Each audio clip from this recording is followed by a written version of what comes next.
it's Adrian here and welcome to the first Rising Sun Workshop how-to video. We've almost finished this bad boy for Harley-Davidson and part of the build was putting a longer swing arm on it. So now we need to do a chain conversion. Let's get into it. And here's what you need. Quick, grab a screenshot. First we need to remove the wheel and the existing belt drive setup.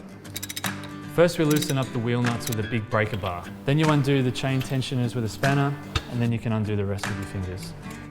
Now we're ready to take off the wheel.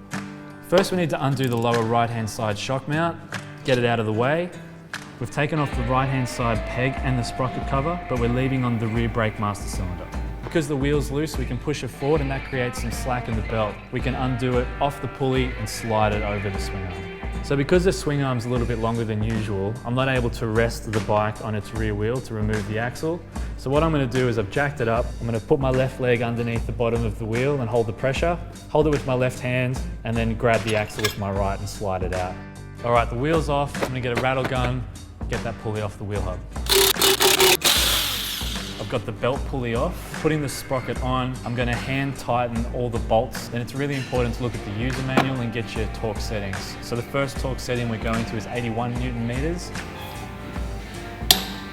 Then I'm going to reset my torque wrench to 108 Newton meters. It's really important to tighten the bolts in the sprocket in a star pattern, so the sprocket's pulled onto the hub in an even fashion. All right, the sprocket's back on the wheel. Let's get the wheel back on the bike. For this particular build, we've decided to run with a sprotor, but the sprocket component's exactly the same on any other bike. This is where it gets a little bit fiddly, so take your time. I'm doing it as a one-man lift, so again, I'm going to support it on my leg. We've got to put the caliper on the sprocket. We've also got to put in the ABS sensor, so it's a little bit fiddly. Again, don't rush this, take your time. We're using the magic of video to speed this up, but it's probably going to take you a little bit longer. Wheels on, everything's done up by hand. Just give it a spin to make sure everything moves freely. Okay, I've just taken off the front belt drive pulley and I've used a really big breaker bar to undo that nut.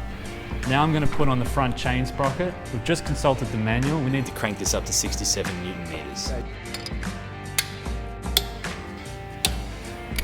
We've got our chain ready to go and I'm assuming you know how to break and make a chain. The Harley's really cool because you don't need to break it to take it off the bike or to put it on. So what we're going to do is we're going to feed it over the rear sprocket, underneath where the rear suspension is mounted, and onto the front sprocket. Now we're going to hand tighten the chain tensioners on both sides. Once you have around 10 millimeters of slack in the chain, on this bike I'm going to grab a set of verniers to measure the same distance on each side of the axle. Then nip them up with a spanner. I've just finished tightening up the axle bolts using a breaker bar, and now I'm going to torque them to the factory specifications. It's really important you get that right, and that pretty much sums up the chain conversion for the Harley. There's still a few more bits I need to put back together, but you can figure the rest out.